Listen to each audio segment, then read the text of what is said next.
અત્યારે આપણે જાલોદમાં રખડી રહ્યા છે, રખડતા ચો જઈશું એ આપણને ખબર નહીં. અને એક વસ્તુ હું તમને કહું કે કોઈ પણને સપોર્ટ આલો ને તો જોઈને આલવાનો. જેમ કે મારા છેલ્લા ભાઈ આપણને લાત બતાવે. અહીં રહ્યું આપણું તળાવ. તો હું તમને તળાવ જોડે જઈને બતાવું. કેમ કે થોડું દૂર નહીં મજા આવે.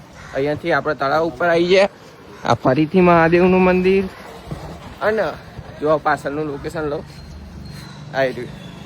તો આ છે તળાવ આપણે ચાલો જ તું. તો કોઈક વાર તમે આવો ને તો આ તળાવ જોજો.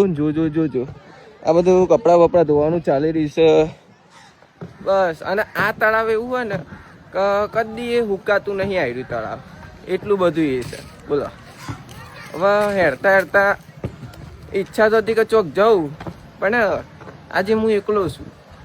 કોઈ વાંધો નહીં, અહીંથી સીધો જાય હું માર્કેટમાં જઈને બ્લોગ બનાવે બસ.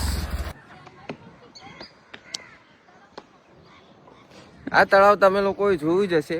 અત્યારે આપણે છીએ જાલોદમાં, અને જાલોદથી અત્યારે આપણે પાછા માર્કેટમાં જવાનું. માર્કેટની અંદર જઈને એક જોરદાર જગ્યાની હું તમને કચોરી ખવડાવું. એ જગ્યાથી અમે દર વખતે કચોરી ખાતા હતા.